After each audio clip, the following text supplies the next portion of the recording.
Shisha 10 years. Adom nyame be mu a wanye sisifo. Omano baako. Bema baako. Now who say God no day? And now what the others do? Adomalaka. Who say man no day? Who say God no day? Where who say man no day? Where who say God no day? Mon share video emfema ayesofo Daniel Owusu Asiamah ono de o say Nyankopɔn entumi nya anwamadwuma bia o ye bremu odofo nyanwa botre. In fact papa seven Adom twedia me say ene adansi a wo ba behwe no se wo benya nwa motoso na wagye papa na no asem adia odofo nyanwa botre na miankasa beti ya mponum adansi o Nyankopɔn ekukuru wade asoa me no mesre oh ensem bi si wo Bible ma aya na ye dwen se media ye story enya story mimi mum toda na misu no ono aba oba na ohu sem ma ye basa enti de papa kan enti won say Bible say na Peter ene ni nkofo no yi na ma fi enam na ebu omo so machese na etene korati na fi no mu hia adofo no mu bi ne mu na omo so mu na omo yi nam no orofo o ya ho de after 10 good years in marriage amen someone other brothers say some core branches na me man kwa na mani omo tunyum entetenyum twinum o ti ade ne kan me kase aha ye me place de bia ope oboto ye prekope okay who say God no day orofo nyanwa botre me see video we so wo ye Philadelphia ba na wo ye Ghana ni na so wo hwehwe adansie pa de anyanwa hotoso na Yesu Kristo ono an wapie o ye bremu no Jesus Christ has appeared in our time but we are waiting send mra Yesu Kristo pie mu e wo Israel o ma ehu no adenti a ye wo no yefa Bethlehem sa so ye wo ye papa o yefa eye votarian ne papa so ye votani na so ye wu a adomarapa after 10 good years in marriage this year count for 10 good years in marriage mo me hwe anwawade a Onyankopɔn enam medifo konkron so wahye no hwanu nyam o onua ba ne onua branti o masetena no mabrabo mepese ye nkɔhwe dwumadie no na emo mesre hye dwumadie no mame na like na fi so woni di ye kasa fidie hu na won subscribe ya adofo no mutoni ado subscribe channel no na wonum so wo fidie mu ya de odofo ensɛmpa koten eno ye bo hu dawro na makatwo se nipa papa so ho ye na eno ntisi Nyankopɔn ye wadom na odofo be hye nipa papa na waso no mu ye na wasetena no wabrabo ensi wo ye nua ye nipa papa wa mu abrabo orofo nyanwa botre yakuri yankɔhwe dwumadie no na bombɔden asa wodi wa koma ene wudide ni abetai adansi yachi na adansi yachi no orofo so befo adansi ye nkomra cha for me chob ya anyomre ya wa eating show na yawo no to pa sampati anase opɛ chiechiremu ewa sama ekukɔ show Africa na wa hwehwɛ wa eating show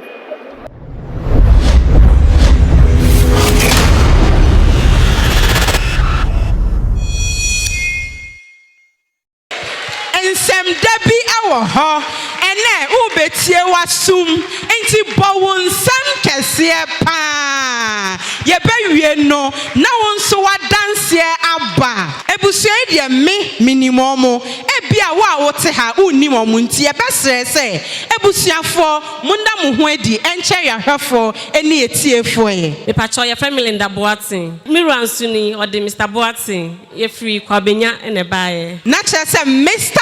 and Mrs. Boatin. Okay, Mrs. Boatin. Me pacho anope wadansie anything. Pacho madansie ni say minimi kun eware the year 2014. Aware nso de eba so a wonim say the hwehwa na ye awo. For 2 good years na awo emma. Ye bre ye enro ye enro papa yakɔ hospitals. Enro amanom no meka se meka oye behso. Ma ye bibidro papa. Ma ko hospitals papa. Na hospital so me konso a doctor say hwi ni ho me you okay me kunsu you okay enso at the end of the day obasesa enro ama me se me nkonkonom me nom so still awo nyinsan bia ama na we na yeti TV ho ehwe TV dako ɛna yehu Royal TV te papa ya asɔre wɔ Royal TV ɛna yehu adanse bi papa ya wadanse boy ya na se bi wabubui na adanse ne yehu ye na me kun se process a ɔde fa mu a ne onya ne healing na ya ne fedodo nti we die yen kɔ hɔ na ye the year 2016 ni asenfe for 2 years till the year 2016 ne de behu Royal TV te papa ya asɔre wɔ so na me pacho oka papa ben ya papa Adom Kyei-duah oh wa bodino the voice of God okay enti me kuma me tu anamo wa me di kan tu anamo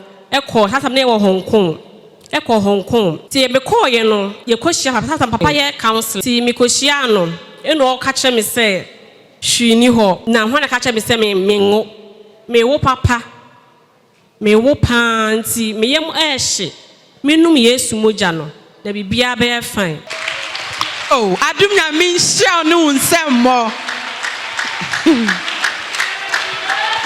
ɔse me wo enti me num Yesu mogya bibia be fine na me si yo mate enti no me start say me num Yesu mogya me no num Yesu mogya no ba na sɛnea papa ka to se menyima wo no na no na da metrim ti me kɔ so anum Yesu mogya na me ni me wura ye num Yesu mogya na ye kɔ ye nim na fe anse emma nti na mabam ye ebu ba me kun kɔ so hye me nkran o hye me nkran hye tembia so na ye kɔ me kɔ ne ho tembia na me taa kɔ ne ho no mo osim abawa bibia be fa me se hwi ni ho o wo papa am see you tie didin ne obeye program bi wo Accra okay and ode ofre yenya ye pa wo no ejina anim ho no hye ye nkom na migusu enum Yesu mogya na basel na embaye tema madwen be ye me style bi because see aden obi ben na wanya no wokɔ obi ben na wanya no wokɔ na aden na me de still na am see you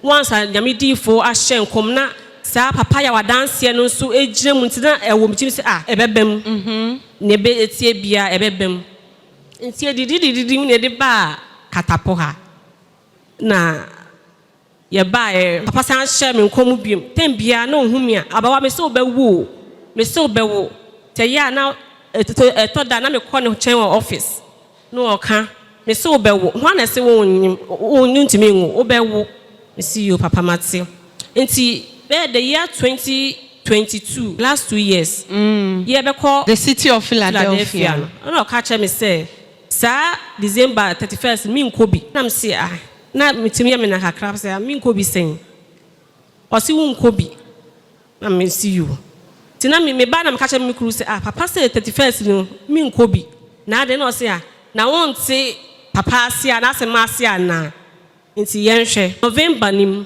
na me hu se me hu adane oh onsɛmbɔ no boniye pa ema asɛm no kae no November na me hu se me hu adane na me bo me kwama ne sa me nyam me menses no se asɛm a papa kan no ene da hɔ no ene wonyim ti me ko check man ko hospital me to accurate check hwɛ me hwɛ ne dem pepepa me se wade me da ase ene mani gye ye pa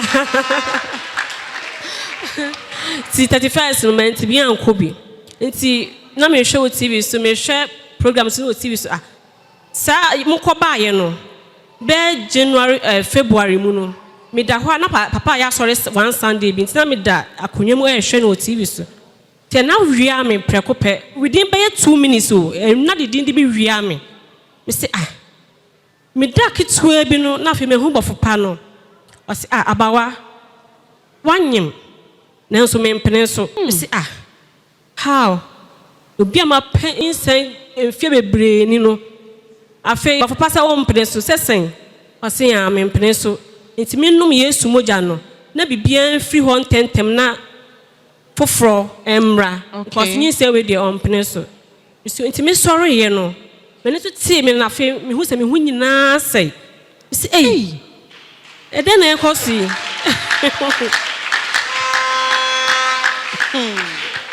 enti sanyi sen no ebesen koye enti ye o ma na papa ya sorry wa ha na oye anointing service e wa ha na o san bompa ye ordinance had to me if we see bomb pie to so mammy, Esther mammy. It's na last year 2023. Okay. Say March January had to me if we Esther mammy.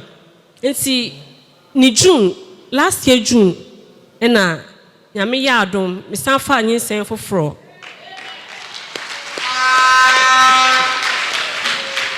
Me find you saying for fraud. I feel me quite check here. Na omuhuni baako pɛ na menya 1 month omuhu baako pɛ after the following 2 weeks me call antenatal me kwa check me call ya doctor scan ka be say eye 2 no hu say akoma 2 na ebo me from say wow na say me ba first omuhu baako pɛ say me nyim baako na eba ne sen no say ah the nyame tumi ye no sana papa de kan the nyame tumi ye no nti ba ko asan be kan ho ba ko wo ho no mu a o me yi tu say na me the nyame ase mani ji wo afam ase obusa me sa de me mapa wo efie sen say mapa wo this year count for 10 good years and me dia pa wo na eba asa no tamana me nyim so eba asa no ense me break ko so wo me krom ene me krom die tell me kobo papa din say obi ye bibi na se ka say omo hwe second chance na say ho na akọ sa na omusa mi say ho na akọ ni o hwehwe no saka na enya sem ketua omusa mi de me hwehwe mi saka na ma ye din mi fiefo ebia obi epe bibi na me ka say on hwe second chance no nko odan branch okọ ye de na wonya. No questions no. Okay. Na che say 10 years ni ana wapa wo no.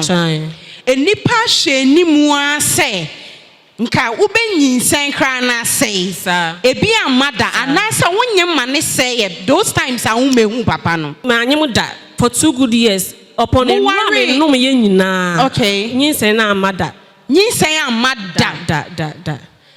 Ena ukọ so nom hospital ndura insisanye bia ma emibidura hodo a onom ye insisanye bia ma kopem se wo share Royal TV hu ye brother na ya wa dance ena tu mu gidie mu na mpese mibisa se emra mo behu Nyankopɔn difo se na mu die kire no wuti mu popa ene sen a ema mu wura kan se kohonom a na wokɔ because ayaresa ena unhu ye we hu say obi awo nti unhu ayaresa na ura chel say dikan tu anamon na uti mi po na wo ba wo de ko na eden mi ura cancer no na dwen woni timi say once a boy na ebugbegu form na the healing process no gradually no un say papa we efi nyame ampa say na wonya step by step. Okay, na che say before no na didi so okay now see any the right man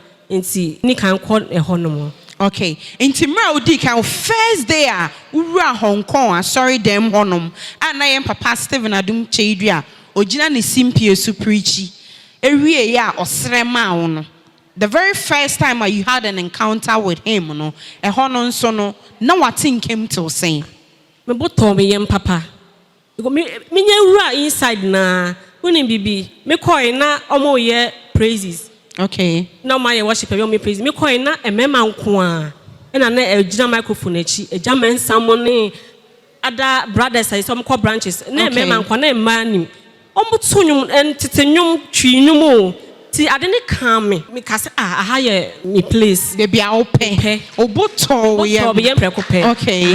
Ti papa e bai na osan be sere ma me na fe de na asai kra. Okay. Akoba tamiye Muwari of 2014 na mapa award 2 years na mo nkwa sorry ye kwa sorry na mo sofo no we hu bibia nka nkyere mo ana the sofo de kacha be say ma wo me bre ma wo mu pa me che o sofo na ka sa kire me na sa anya careful so na me wo da. Okay into sofo na sem no edi wo dem e wo kwan bi so ana ha me say na baba wa mesisu akrakito me yusu preko pena awo ho be ye me ma ware na awo ho be ye me din de in fact nanso yen hwe wo kopie Nyankopɔn difo animu no ono de wanka hwe anchew ne okan yan say ehwe gina wo yam konom Yesu moja na obewo uye fune be wo ba and man Nyankopɔn di for cars asɛm ne kyerɛ wo no wan feel sa na de na papa yi ken sa feeling ni we nya bi na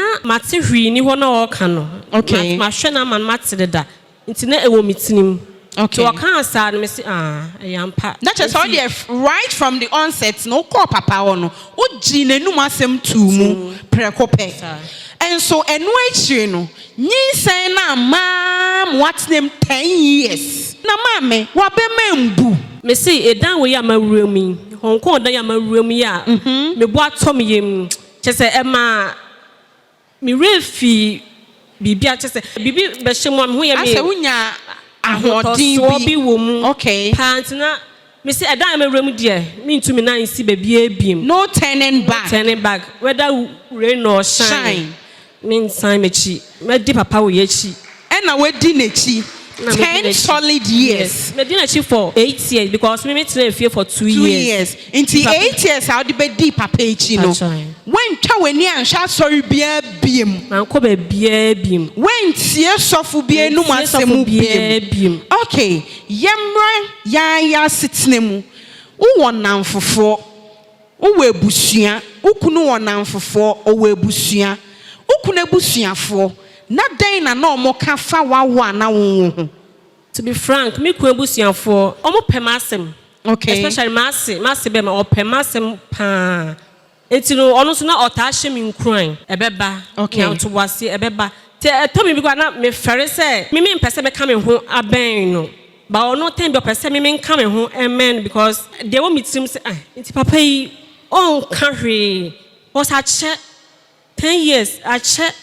Na say usha nka wo se samre ko mo de hawo se wo mame enso na won so na mo nya wo sa wo nkumanfo omo nso na anti bibia enfri o ma no de okay ma anti bibia na say that decided here na ebusuafo ha wa adwen na ye bowura wo ebusuamu e 100% ene I just o ma anti baby no ma frɛ sister Besin yati baby say Besina yemfa wonko mama nka sa ansem no nche mani asofofo ni enu fo so de timi mom warning aka sa me fia aka sa no omo frame me to omo frame me mfa omo numbers frame me aka sa me ti we so the different number frame me a me mfa all because of near ACC pain no because omo frame me a me mfa dom the different lines frame me ahwese me fa no maka bibi say menkwa ha na me so me penisa enti free ho no na man fa strange numbers biem okay na che say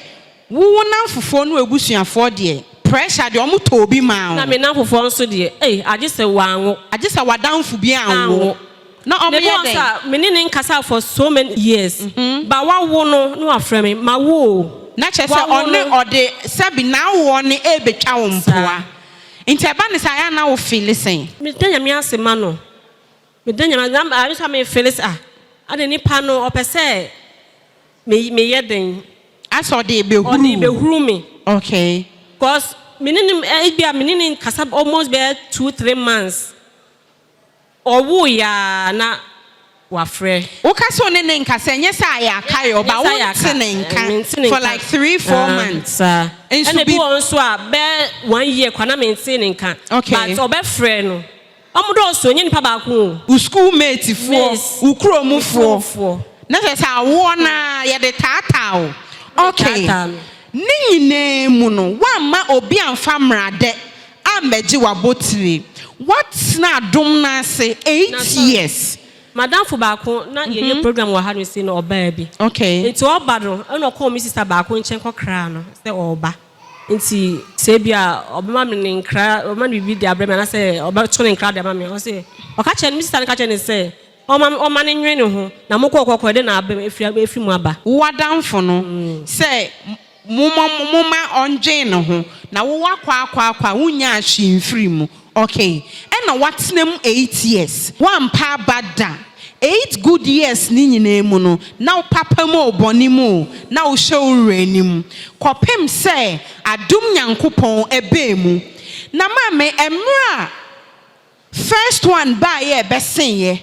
Second one 2023 ba ya wo hospital doctor for say onyem na ye mienu no. Samre no na atenka no na te sen So if you want to atenka do be say manage rough eya me je papa enti uka ne sen na kire daddy emra doctor for say unyim mienu no u breaking news ne sen na kire no the first one me call na omuhu ni one okay enti the second time me call na me ka say doctor say bako esan hye ho ne ntafo no onyim indi no onjindi sa no onjindi bako na beto ni bako na o se onjindi to ma me san ko yes scan me nya na call na me call yes scan no na afedo hu se yampa na ni je rough aroforo sawte o se na ni je rough the man am gidi sa wo so wani be je rough because se Nyankopɔn atumi ayama na obeyama na sofo dan wo hwe sama de o so no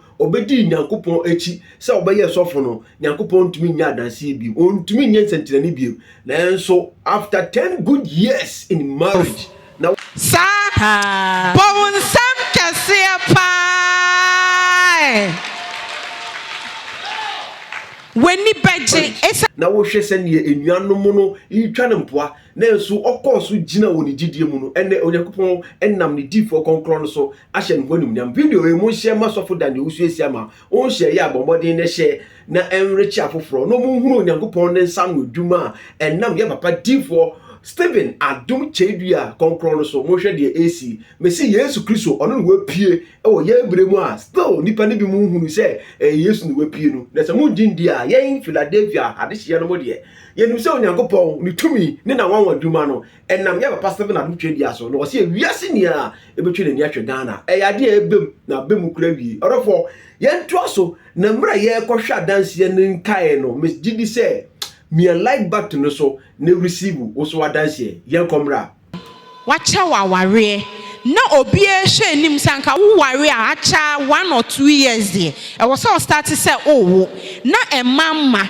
what's ne one 10 good years ukunu aha wa agenda ana idrume bia na ukunu pa ba na mimi mum toda na misu no ono aba oba na ohu sem ma ye basa enti de papa kan enti won teye papa se obewo wana se won wo sana obi ku ka cheme obewo enti makoma ntoyem obewo to na dem bia na o hye mi nkran mi ye dollar no wa hye mi nkran o ye mi o hye mi nkran sa mi ku mo moye nsem kese pa ena no pay ebusuan adanse a omudi no ento wugidiem esense obi te hanom 1 year near 2 years 3 years obi 5 years enso wabre obi baaye na wanya osan ko nechi ene wasan aba esa behwe se adom nyame edien no wo ma no ene ya sister ya dance ento wugidiem wa ofifie eba ebia na umpaya ne se adom Nyankopɔn obecha obaako ene gina ye sister yi adanse so na tape na o de ne beye miensa Auntie Linda me pa cho na chese se no wadanse yi a wa kire mu nyine enu ahodo ensam ahodo a woteye empo ubie wano kra na o kanfo ye papa Stephen Adom Kyei-duah the voice of God ama obi a oni akonitimi bisa se wo koye ndie na wanya inti ena owo ye no me pa cho sankrofo na natural shades ma e ka nsem a enye kire no ene omunyina ehu se wawo ana omunyina ehu se mawo na enya sabeketua chese eyo omunwanwa o se se na wonya me no ho sa nte ba ne se no ma wotena hwa besin enye easy omoni ati na chese ene no wuwebusuafo a no ma brama a omuhu ni se sebi Onyankopɔn difo a udi nechi kra ne mfa so oni so no ene omu kanfo adom ana omu kanfo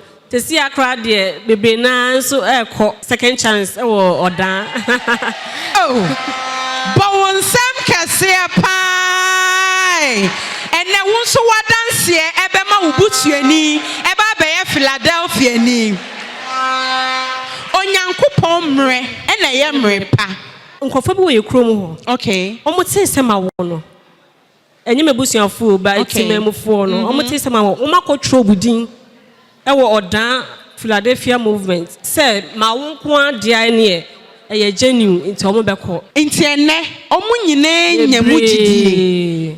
Ama ebi atwere omu nya so omo kɔ keke. Empa ba ka de ne number num bio. Ana ente sa. Why are you 10 years? 10 years.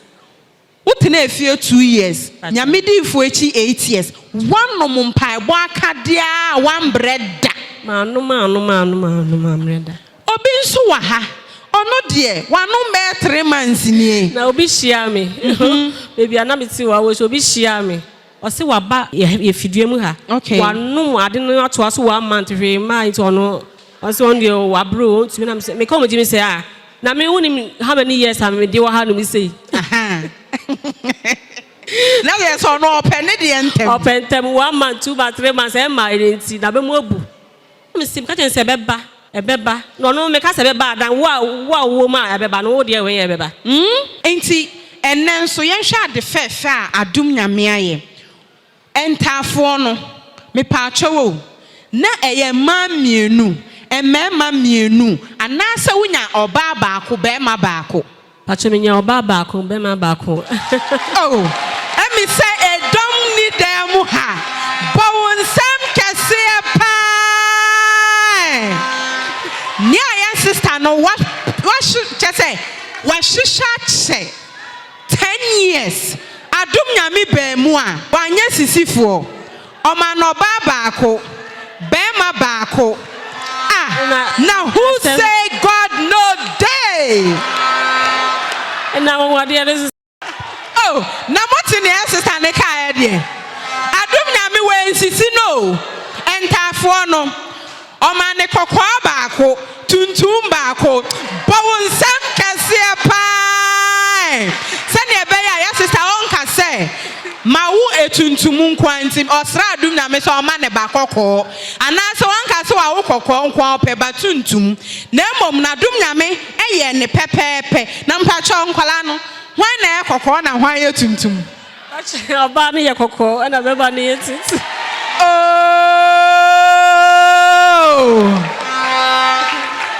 Na wey mi bisa se enya nwanwa. Nwanwa. Mi si enya nwanwa. Nwanwa. Enya nwanwa. Philadelphia. Ya da dum nyame ase. Enti Auntie Linda, udi mfoni ahodo ebaye. Na Second Chance TV so de aya na meet you me target ye first timers. Me ka first timers ha. Omo a ene ne first time o tune ni TV at Second Chance TV. Uti omo nkomo mu a omo share papa Royal TV. Obi before any after ene tu omo gidie mu. Nti ene yen sister Linda ene ne kunu Mr. Boateng ha. Omo so omo de omo before any after hodo ena aba dendue mu. Eba betre eninti pacho infoni e da ye screen so aha ye breben. I am run na menya 7 months. To na menyim no. Okay. Na menya 7 months no phone no. Ah, enti na wa pose ya ye say ya na. Wo pese obi ehu sa mpa. Nyinse ne ye wa odie. Na mfoni no baby so ha mehu se enkwara no entare eda wo so. Na me pacho aha no na atenka ne tesen emra na odi babies ne ntare na to so no na wo hwe ni mu sa mbeba ntem ana na me pentem papa mi ko try ask na me who say oba ne be ma no na me start say to ekra ne ne ma no ti mi na mani age na me de na me fe si e mi so me be wo we so me be wo ti me fe se me yes ade no se ma me de enkola ne ma egugu me so na me try. Okay, emra na o pa wa na nyinsen mai se na wonam na hu nkola ne ma ya na den na koso o team enti na me ka senti me so me wa ma me ba a hye enkola tade na me fe am pese me ntongu ho no mo ba ma nto enwu ho me hu me se urade hu me mobo na me so me ntonkola tade bi nhye me ma na fe dodo enene na me hu so bi address ne ba na me fe yan hye Ene ye sister no ni before no ahodo na echegu second chance TV so no yenhwe aha sei ye sister na wagege ne ho da akonwam a chese na funu ebosoro sa no me pa chow o hwe second chance TV ebia na utie second chance FM a emre nu nie ye wate nkan ye na adanse tape na wonso adom nyame ode wo beye show emre so sa adom nyame de wo ye show enti tape afei ye sister ekokwo wo ya mumma yemfa babies nento so ye enkwala ne na gu ye second chance TV so fefe no Oba baako, bema baako. Na who say adum nyami no day? 10 years. Emu ohaw esu aye sister wesu. Edrumre bi mpo a nanka abemubo aba. Enso esan se ne kunu ejina nechi ebo nechi dom ntino. Wampa ba. Okosunum Yesu Kristo moja. Na se na adum nyame ye ni show a yenhwe enne oba eni bema ye besre se mode babies no ebeba na eniwa a ewo fidue mu ehu omo atifie hyen so omo di omani behu na wa wutie no watie ni ye enti samre yemfa ntafo ne mrai omo ba na mo de mu nsembo ejiji omo tata Obapa, me pacho, me peso de mic no Emma daddy na ye bisane insemfo abaako mienu bi. Mr. Boateng, ye ho enhia o. Ye wo anka ho. Me pacho 10 years or how. Utimi gina wo yirechi ehye ni nkroan a wan mreda. Na mpacho na wa hotoso pa ne sen a anya o se sabi me yire ontimi wo ntinka obekwa akopo obi kra ka se ene wo kope oba foforo kra ne na kwa akowo ana bibisa adwen na ma wutirim na watimi agina wo yire chia besi enne adum nyame aya de fefe na wa hotoso pa ye den before America sa no mesre mu mo me ensoli nyina ye na so ne emfa se da ma Nyankopɔn ene asa wo dan duamu a ye papa Mr. Boateng sa osra weni die kwan so ma wu musoi na fa wu dede yo eni wu nsembo ema adum nyame esansa adum Nyankopɔn eni ye edini ye Philadelphia na so ne emfa se da ma Nyankopɔn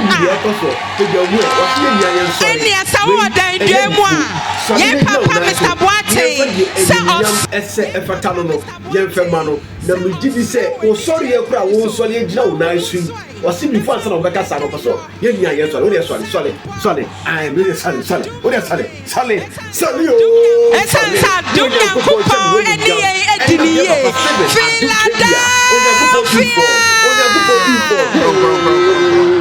asede dikan enkoma adum Nyankopɔn afi ne etoso enkoma papa Adom the voice of God ena na yire owo ahene owo pankasa a odikan me dia ne ma asede dikan enkoma adum Nyankopɔn afi ne etoso enkoma papa Adom the voice of God ena na yire owo ahene owo abrempon ahene pankasa a odikan me dia ne ma ba mu ketekete kra efi se ni papa Adom ka kire mi fitin ase no eno na ahye mi nkunan efi se odifuo kasa nyame enya dwuma ye nti eno na eye ma hotoso ye da dum Nyankopɔn ase Mr. Boateng wo namfofo obi ntimi anka bibia nche se bia we de wahwe nimu a emma nti twafa baabi chese wantete nsem obi anka bibia anka bebu abemu ana me eba ne se nti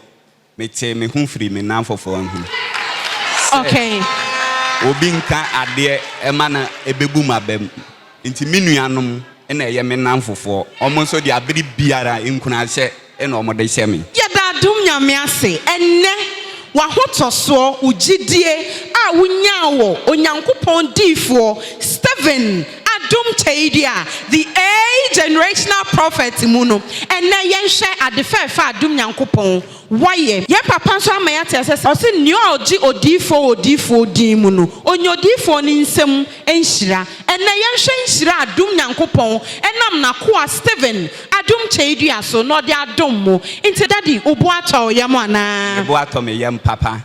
Na nka ma ngo a na minim se awo edesa.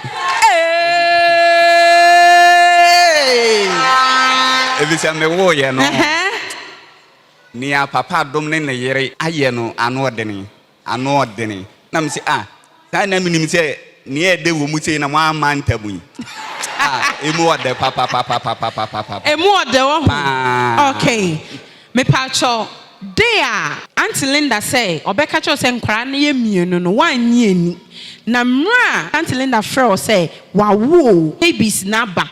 Na omu ye mienu no wodi wani kɔhwɛ wo ma no saa moment na atenka ne te sɛn me wura mu ana me bu nkotodwe na me say Adom nyame me da wase so ama nkonimdie aye me dia at long last the battle has ended. Oh bawunsam kɛseɛ pa.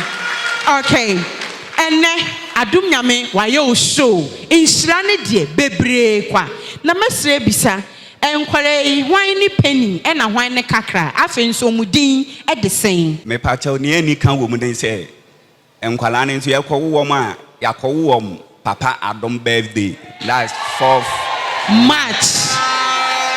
Okay ba sa na me se no ade dia ye eja Adom ene ne yere nti nkwala ne beden beto eja Adom ene ne yere oba no ene ye pani. Okay Bema no ene ye ketewa. Okay Ye wo mo edwada nti ye frɛ oba no Millicent adwoa Adom Kyei-duah. Okay ene ye frɛ bema no kwadwo 7 Adom Kyei-duah. Bawunsam kɛseɛ pa.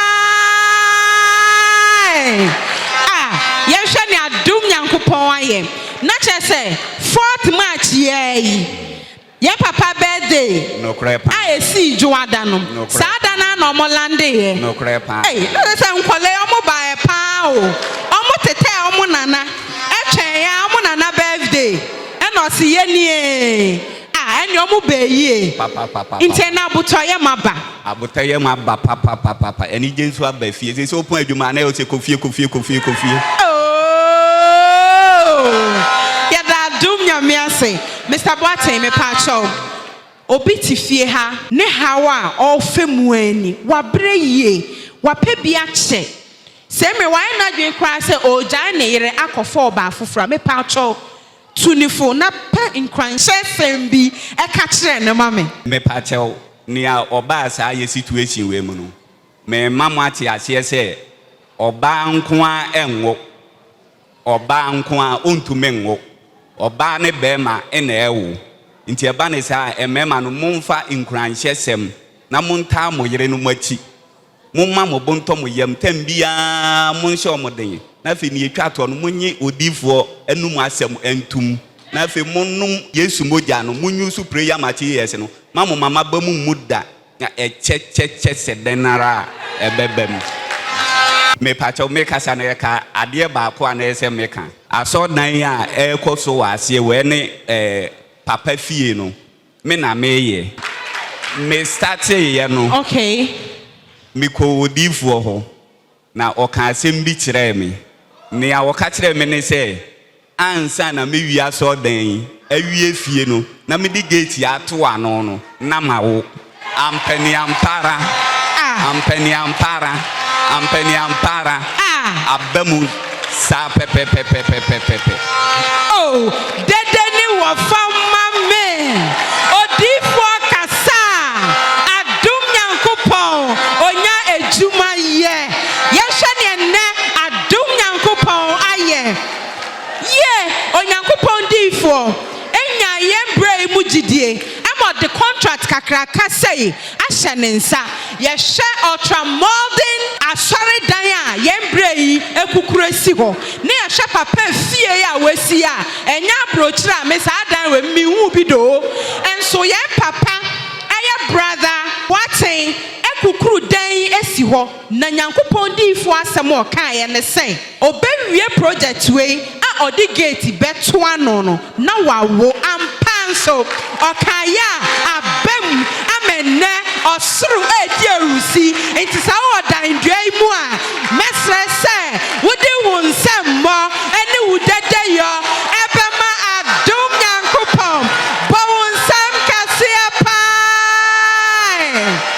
na who say God no day God day papa God day ampa Mr. Boateng ene meni agye me gidi se sa na ebusie etwa ehia hanso eni agye na osoro eni agye kese pa enti ena mabedi mu adanse me gyan papa na emu na mahye mo se samre ya mu kwei enye nana hima ene yen papa Steven Adom Kyei-duah o machi nhira no na kese pa munsan kofa mra danse de afie ha amen Yehowa onhyiamo